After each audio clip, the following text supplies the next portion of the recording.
Good everyone, Greg here, and in this video I'm going to cover off my tips for anyone completing the 2-day Kathmandu Coast to Coast Multisport event here in New Zealand for the first time.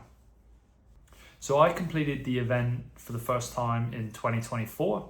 I didn't have a background in any of the disciplines, so no background in running, cycling or kayaking, so I had a lot to learn and was probably the reason why I took on the challenge, because I didn't want to just actually challenge my fitness but learn a few things along the way. So what I want to do is share some of those key learnings in the form of tips that I learned through my preparation for the event that will help you when you come to tackle that beast in February. Tip number 1 is get your grade 2 early. You actually need it to complete the kayak leg of the event, so if you don't have it, you can't do the event. So hopefully anyone watching this already has it. We're in July when I'm recording this, so if you haven't now, I would aim to get it in early spring. Really what it gives you is knowledge of how to maneuver your kayak, the features of the river and how the river moves downstream, and then from a safety point of view, both how to view potential hazards and how to extricate yourself from challenging situations, or if you should tip, and what you should do to be able to get out of the river safely. So you're kind of assessed on all of those as you go through the 3 or 4 days or so of the course. And when you come out of it, you've then got the skills to be able to go down the river in a group that you might have organized through social media or through a guided tour with some of the companies that would take you down through the Waimak or other rivers throughout the country. But really having those skills sets you up with the confidence and the ability to be able to then start practicing the skills required to complete the event on race day safely and efficiently.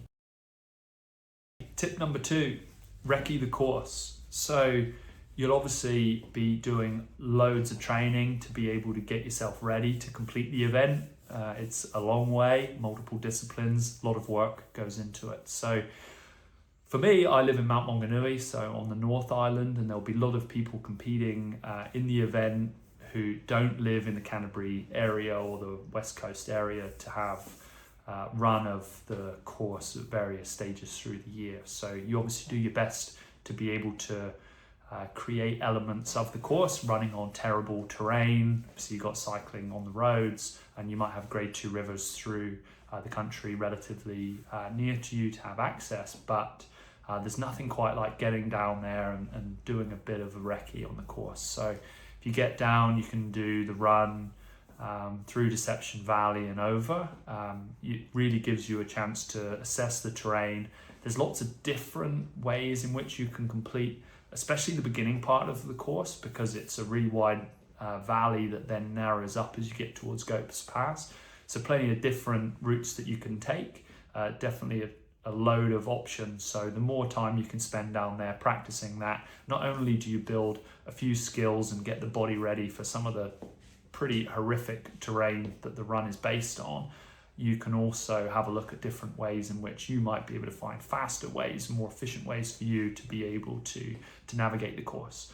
In regards to the kayak, whether you're going down in a group, again organized through social media or through one of the guided tours, really gives you a sense of how the river moves. It gives you a chance to assess some of those rapids, build a bit of confidence, and also get a chance to have a look at that incredible gorge. Kayaking through there was, especially on race day, was the highlight of the event for me. It was incredible. Can't believe I had the opportunity to do it. But if you can get down there beforehand and get down the river and really expose yourself to that, it will give you a lot more confidence on race day. Tip 3, get your logistics and accommodation sorted early. So what do I include in logistics? I guess I would include getting your grade 2, as I mentioned in tip number 1, the booking of your accommodation in Greymouth before the event if you live outside of town, maybe Christchurch after when you've finished up and need a rest, getting your massage booked at Klondike Corner for night 1 and your food and stuff like that, but then also organising your equipment. So You may not have a bike, you may not have a kayak, and it might be things you're looking to purchase. For me, I purchased my kayak as I completed my grade 2, so I kind of had a sense of the level of my experience and I guess skill within a kayak, which wasn't much, so I needed something pretty entry level, but assessing that ability at the time was then, I guess, really beneficial for me, not buying a kayak that was beyond my capability. And I think that's probably quite common. You buy a kayak that might be intermediate, you think you're going to grow into it. You can get some paddling on open water and it feels okay, and then you get in the river and it's tippy and you lose a bit of confidence, and then you get a bit worried and think about what it is you're going to do. So if you can get all of that stuff sorted early, then you're able to then practice within it. You're able to have your accommodation sorted, and you're able to get all of those logistics ironed out, so that when it comes to the latter part of your training, you're not worrying about all of this other stuff. You're just able to focus on getting your training done and your fitness and all of that built in. Tip 4, support the multisport community and get some events in before the Coast to Coast comes around. So for me, I completed the Motu Challenge, which was, I should say, in Apodiki, and unfortunately is finished up now, but it was a great event to test my, I guess, skills and capability before it came round to race day. And I learned a few things through transition. I learned a few things about my equipment, my nutrition setup, my hydration in the kayak, all of these sorts of things that became really valuable when it came to race day. So if you have an opportunity to get some events in around you, whether they're multi-sport or they'll practice some of the disciplines that you'd be doing, would be really great to show that support and also practice, so that you can take some learnings away from those events that you're not then trying to find out on race day. If you get the chance and your support crew are up for it and available, having them support you on some of those events as well will be really good, so you can learn about working as a team together and learn a few bits about how you might need to communicate with them prior to the event or during the event, which will make things really seamless in terms of your transitions and their support for you and how you communicate and that sort of thing. So if you get a chance, get out on some of those events and yeah, give it a go and see how your training's getting on. Next tip, develop the skills that will complement the fitness that you're building to be successful on event day. So you have 3 disciplines within the Coast to Coast. You have cycling, running, and kayaking. If I was to take cycling first, what do I mean when I say skills? So each cycle leg, all 3 cycle legs of the Coast to Coast for the 2-day competitors are draft legal. So developing bunch skills is a must. Time in a bunch, whether it's with a cycle club or whether it's with a group of people that you know, can develop some really key skills to allow you to navigate the cycles, saving energy and safely. But in order to do that, you need to know the dynamics of a group, you need to know what to do, when to do it, and what not to do. And then also, you need to build your confidence, which really comes in actually spending some time in a bunch. Because for anyone who is new to cycling, like I was, it can be pretty intimidating when you're cycling at a decent speed, really close to some other people. You don't want to be doing that for the first, second, third time. Come event day, you want to have those skills developed, and it will allow you to get to the run efficiently. It will allow you to get to the run safely, the more you develop those skills. When you get to the run, the next discipline. So the run terrain is pretty challenging. In fact, it's very, very challenging. Probably pretty hazardous too. You've got lots of loose rock, you've got river crossings, you've got beech forests. So if you can get down there and recce the terrain and have a bit of a run on it, you'll see what I mean. But developing rock hopping skills, developing running through some really tricky and challenging terrain will really set you up for success. Obviously as well, you've got multiple river crossings, so learning how to navigate those, both when the river level is low, but when it also might be a bit higher, would be really key, as well as what to look for and where to cross, because that's also really, really key. So some skills that you can develop to help the run be more efficient and safe as well.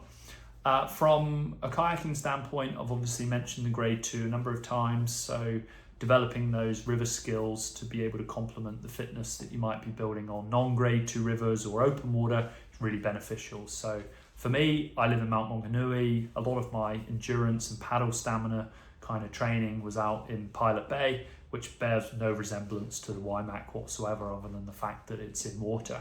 So I needed to get some river time to be able to develop the skills to allow me to navigate the river, to know where the fast moving water was, to know where the safe lines were, to know how to navigate some of those different turns and some of the rapids successfully, and how to keep myself safe. A lot of that comes down to the skills that you develop both from your grade 2 course and subsequent. So those river skills are really key to completing that kayak leg successfully. My next tip relates to the overnight stay at Klondike Corner, night 1 into day 2 of the event. So this may come under some of the logistics piece, but I think I'll be good to call it out, just because although I had my logistics mostly sorted out quite early, this was one I didn't actually realize, and is definitely a learning that I'd take for when I complete the event again in the future. So we had a tent overnight, and we also had one vehicle. So when I finished day 1, I got some food, had a massage, relaxed, did all of these things to kind of get myself set for day 2. And then night fell and it was cold, probably about 2 degrees, 3 degrees overnight. So my sleep was it was horrible. It was horrible. It did not set me up for a good day 2, that's for sure. So tent was pretty cold, and yeah, my sleep was pretty bad. Kayak scrutineering on day 2 really early, where I think we had to be packed up and my support crew had to be out of there before 5 a.m. So we had one support vehicle and the tent. Now we couldn't leave anything there, so that meant we had to be up probably 4:30ish to pack up the tent in the dark, get everything packed away so that my support crew could get over to Mount White Bridge and get my kayak scrutineered. So that left me from about 5 o'clock onwards until the event started rolling around 7 a.m. in the dark, in the cold, waiting for the event to start. What would I do differently? Well, what we'd actually seen was some people who had multiple support vehicles, one of which was a camper van. So if I had the means to be able to do it, and if you guys do too, I would recommend having a look at an option where you have a camper van where the competitor can sleep in it, and then you have another vehicle which then has the kayak attached. So one of your support crew members can go to kayak scrutineering around 5 a.m. and the other can stay in the camper van, allowing your competitor to get a decent sleep in the warmth, and obviously if it's raining and that sort of stuff, in the dry, get a decent night's sleep, get a decent feed into them in the morning without having to spend that couple of hour time in the cold and in the dark. So not the best prep, obviously, if you're coming into an event feeling pretty cold, feeling very tired, probably achy from the previous day. If you can, start it warm, fresh, well fed, well slept, it's definitely worthwhile doing for a big second day. So my recommendation is to not forget that transition, focus on it, and put a bit of a plan into how you can, as a support crew and a competitor, think about how you can get that well slept, well fed, and ready to go for day 2. Definitely some options there. So that wraps up my tips for completing the Coast to Coast. Hopefully some of you watching who may be looking to complete the event for the first time get some useful tips out of it. Hopefully it's beneficial for some of you. The last thing I'd say is, see, the training is pretty significant. Your commitment to completing it is pretty massive. So just getting to the start line is an amazing achievement, and you really want to just enjoy it. It's an amazing event, incredible event with some spectacular scenery. Not too many people get the opportunity to complete it, so enjoy it. And when you get to that finish line, there's not too many feelings like it. It's incredible. So for anyone who's looking to complete it or is currently in training right now, good luck, have fun, enjoy it. And until next time, I'll see you out there.